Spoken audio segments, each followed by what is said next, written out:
So can we really embrace the joy of six? Well, if I'm being honest, I don't think so.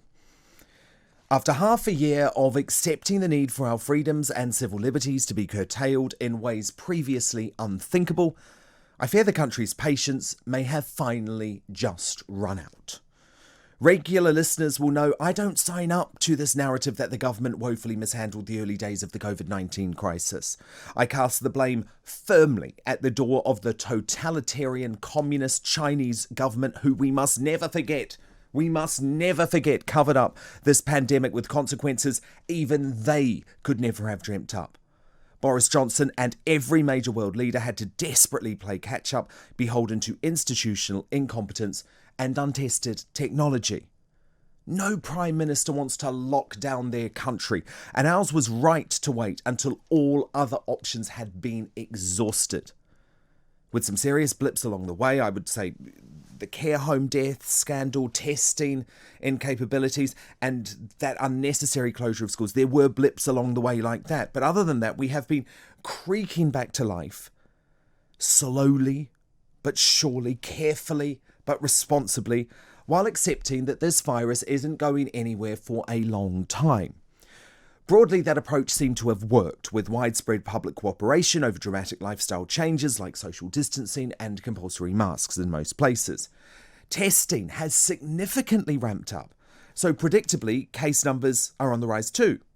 But hospitalisations and deaths seem to remain on a downward trajectory. As the winter months draw in, I've been very honest with you. A second spike is an unfortunate inevitability. But that doesn't mean we're going to be tackling a full-blown second wave. We have come so far. We have learnt so much since those dark days of March. That's why making gatherings of over 6 people, whether inside or outdoors, illegal, feels a draconian step too far, too soon, opening up the unsettling possibility of another economically devastating national lockdown, which must not be contemplated.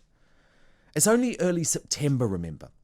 We've just had 3 months of summer, and there's actually more glorious weather to come next week. So this reaction feels out of proportion and borderline hysterical to me. That's before you even get to all the sinister talk of health passports, 10 o'clock curfews, and COVID marshals. Surely an authoritarian approach risks alienating demographic groups who the government will desperately need to cooperate as the dark days of winter set in. You know, like the young folk who Matt Hancock suggested risk killing their grands if they continue to party with their friends. Just think about what Generation Z have had to give up.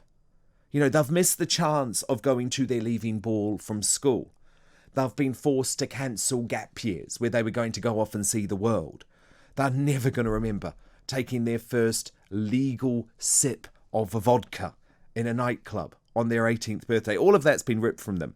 And it's easy to slag off the snowflake generation, and believe me, I do. You know I do. But in this case, they've had the raw end of virtually every aspect of coronavirus. They're not in offices where they get to have social interaction. In fact, their job opportunities are likely to remain bleak for years to come. They're not earning enough money to be able to afford to go to pubs and restaurants. If they're anything like I was at 18, the vast majority of their socialising takes place in private homes and parks.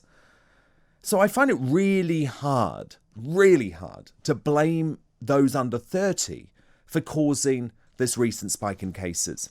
And I will find it even harder to blame this demographic for flouting the nonsensical new rules, which they are very likely to do. This week, you might remember a caller from the show, Simon from Lincoln. He proposed a full-scale national lockdown enforced by the military until next spring. He said there should only be one member of each household allowed outside once a week to pick up food rations. And Simon was very serious. He thought this was the only way that we could come close to eliminating this thing.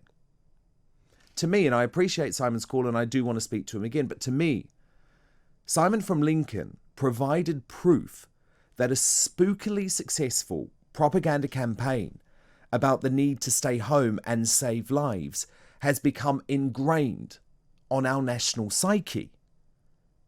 The reality is that many more deaths could soon be caused by poverty, by mental health issues, by a ticking cancer time bomb, unless we are prepared to take calculated risks to return to normal life, which the government must encourage. Sadly, in my opinion, this rule of 6 plays into the hands of the panic-stricken. So I want to hear from you on this today. Are you prepared to break the new rule of 6 law in order to meet up with your friends and family? Let's just think forward a few weeks. Christmas Day. If the rule of 6 is still in place on Christmas Day, will you defy it so that you can celebrate on the 25th?